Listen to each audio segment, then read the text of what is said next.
Okay, coming at you from my laundry room tonight. I finally decided to tackle this mountain of laundry that I've been avoiding the last week. But I was sitting here folding my kids' laundry. I started asking, like, how come some businesses succeed and how come some businesses fail? And as I was thinking about it, I started to ask myself, well, why do some relationships succeed and why do some relationships fail?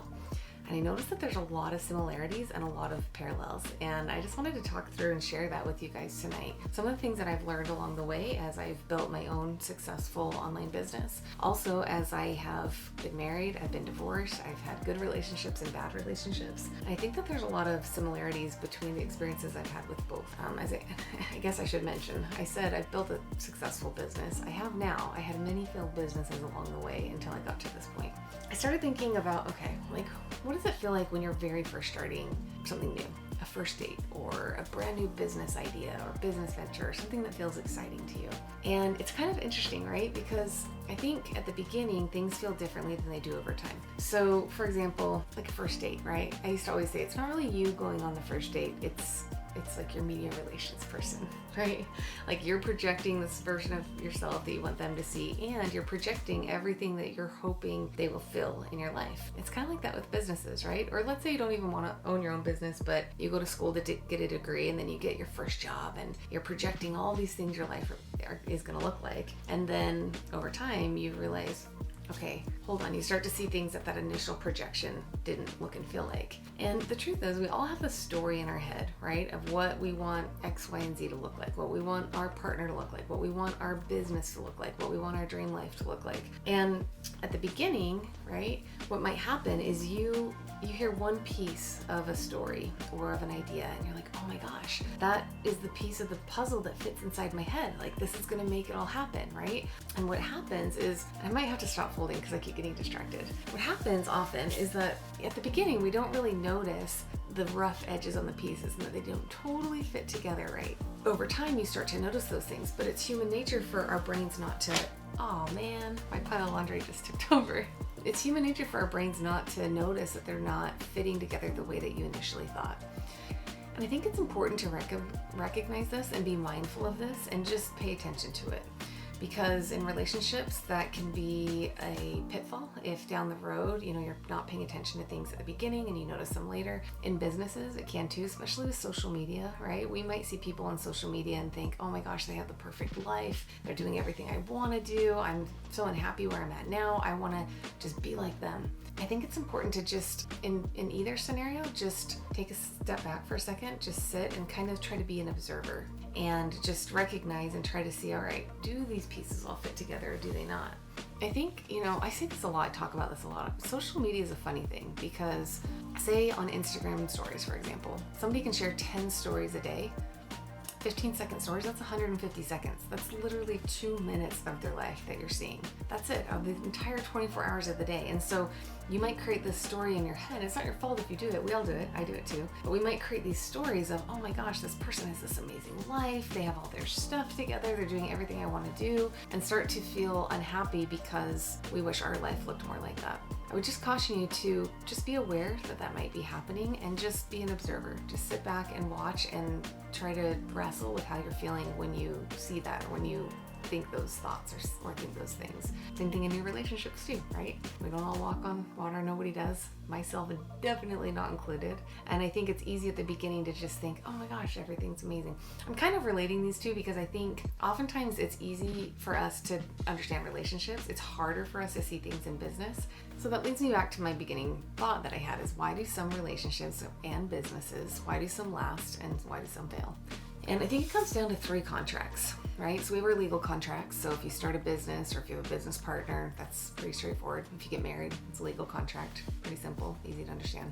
We have our interest contracts, which are like the things you talk about with your friends or post stories about, right? The things you're interested in, the things that light you up, that are fun. In relationships, it's like, oh, we go on hikes together, or we like Italian food together. And maybe in business, it's like, oh my gosh, I have time right now to go pick my kids up from school that I've never had before. This is amazing. And so those interests align. And then the third one is a really important one, but it's also one that most people don't think about. And those are the unspoken contracts. And they're the unspoken contracts or the unspoken expectations that we hold either with our partner or with our business and what we think that business is going to give us. in our life. That's, I think, what it comes down to is why a lot of people give up and why a lot of people quit. I see a lot of people start businesses and fail businesses. And I was trying to sit back and be an observer and recognize, what do I think are some of those patterns and trends? And then I just noticed the parallel between relationships. And so I want to tell you a story that helped me wrap my head around this. I'm going to tell it in the simplest, most broken down way possible to try to make it easy to understand.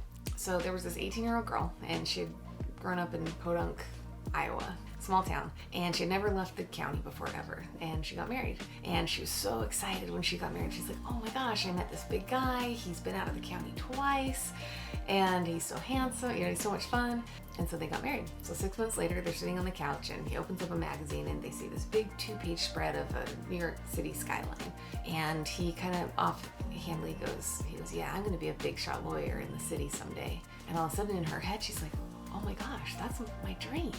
Like, that's my dream. We gotta be in the city. He's gonna get me out of here. And she never really said that, but that's what she was thinking in her head. And so he said it kind of offhandedly and closed the magazine, and things went on.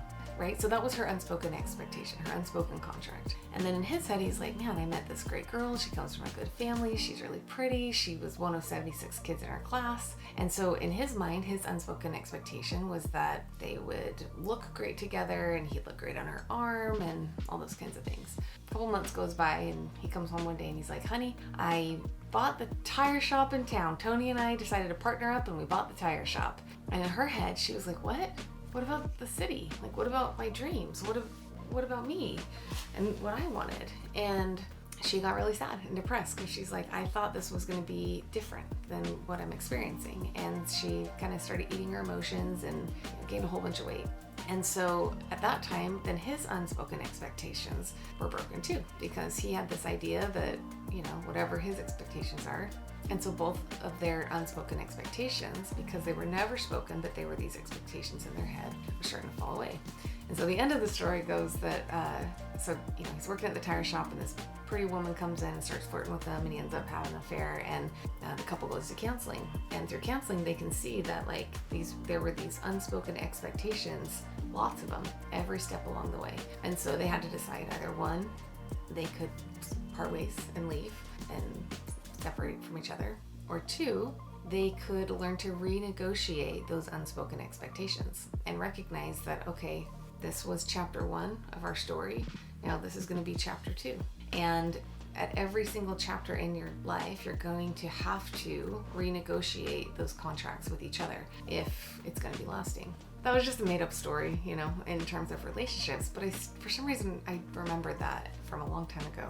And I started thinking about how that actually applies to our businesses too, right? I notice a trend a lot of times with the people that I coach and work with, and I noticed that at the beginning, people have these unspoken expectations or contracts of like, oh my gosh, I'm gonna start this business and my whole life is gonna change, and I'm gonna instantly be happy, and everything's gonna start coming together. Maybe that's like chapter 1 is the beginning where there's excitement and it's a ton of fun. And then over time, it's like, okay, wait a second. This isn't all fun. Like, some of this is really hard. And sometimes it's like, especially at the beginning, you have to wear a whole bunch of hats. You got to wear this CEO hat. You got to wear the CFO hat. You got to wear the operator hat. You got to wear the customer service hat, right? And sometimes it's not always fun. And we have this expectation that I just get to live out my dream and do what I want. And it's important to, again, be an observer, sit back and try to see what your expectations were coming in, what the reality looks like, and do you need to renegotiate those contracts with yourself in order for you to be happy in your relationship and in your business, right? And do you need to go, okay, that was chapter 1. This was like the fun, exciting startup part. Now this is chapter 2, where it's like, all right, we got to figure some stuff out. And then we can move to chapter 3 and 4 and 5. I've had a lot of phases where I was in just the startup doing it for fun as a little side hustle. Then all of a sudden I went through a life change. I went through a divorce, and I was like, all right, I got to make this work. And that became chapter 2. And I had to learn a whole bunch of new skills and work my tail off. And all of a sudden I was like, oh my gosh, okay, hold on here. I've got to renegotiate my expectations, because all of a sudden I have to learn to let go of control. I have to learn to delegate. I have to learn how to hire people. And, we've hit multiple chapters along the way. And I think oftentimes part of the reason, this isn't the only reason, but part of the reason is why businesses fail, why business owners don't succeed, is because they don't understand that you have to, one, understand and even recognize what your expectations are. And then two, there's going to be different phases in your business where you're going to have to learn to renegotiate those. Same with a marriage or a relationship. The question I wanted to just phrase to you tonight and ask you is, like, if you're not happy with where you're at right now, try to wrestle with that and just ask yourself, what are the unspoken expectations that I have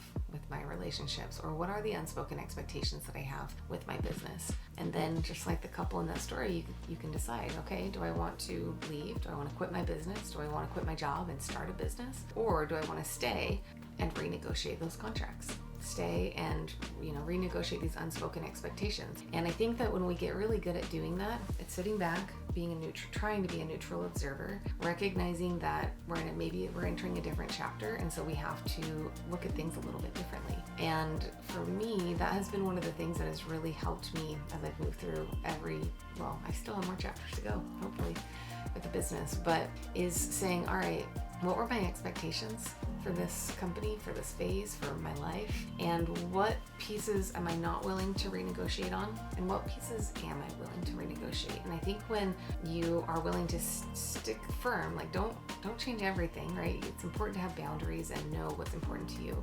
But if there are some things that you're willing to be flexible on and renegotiate, you're going to have a lot longer success with your business, with your relationships, with the people around you. And ultimately, I think it'll allow you to be a lot happier, because you're going to recognize that it's only you that can make you happy. It's only you that can look at your business and say, is this really what I want? It's only you that can do that with your relationship too. And it's you who gets to decide.